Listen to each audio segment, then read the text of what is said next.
In a viral social media video, Meghalaya's Education Minister and NPP leader Rakam A. Sangma allegedly made hate speech against the Khasi tribe during an election campaign in the Garo Hills. The Voice of the People's Party (VPP) responded by filing an FIR with Shillong City Superintendent of Police Pankaj Kumaras Gania. VPP Finance Secretary Danny Langste, who lodged the complaint on behalf of the party, stated that the Education Minister, expected to promote unity, appeared to have used hate speech against the VPP. Langste reported that the SP assured the party an investigation would be conducted under IPC sections 153A, 154B and 505. Kecing ai FIR ngatrai pilai hakini ikut kubur ke arsingi shwa walami ba neki doktor bat scammer bo belong way neki nong aiktin no kaseng ba ka surface ko go video ba po social media hakato go video ngatrai borok ngilai ba kecing keren ke jong cabinet minister mo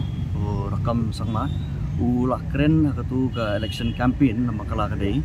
keren open kecing fair kejat benriu perengki Khasi bagi Garo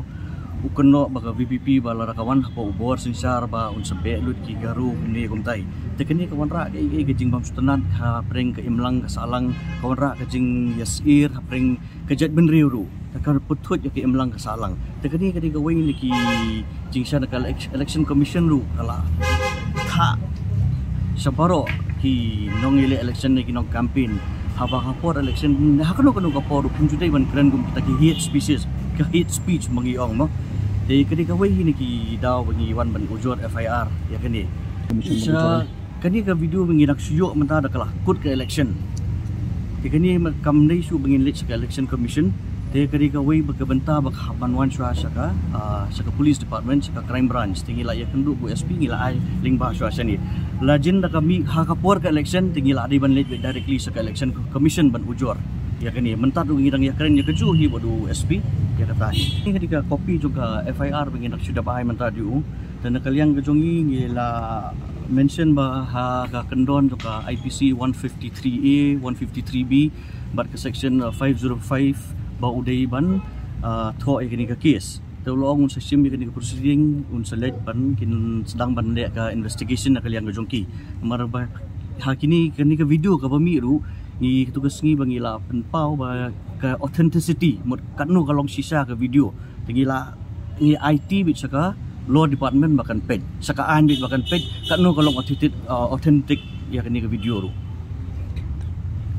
pat ngatai ngi ru nakaliang ka jong ka VPP ka humua ngila ale tingila pa ban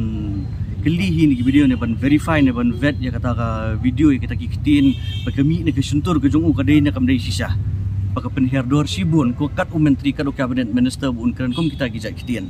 kumu cabinet minister udi ban keren ya ke imlang sahlang ka besong suk besong san henry undi wan ra teman ya gijing her jak benriu hapreng gi Khasi bagi Garo ngi borok ngi kwa bingindang ban ya teli henry hang ni pada wan penitang ban job ya kata election peni ya ka wan peni gijing her jak benriu teman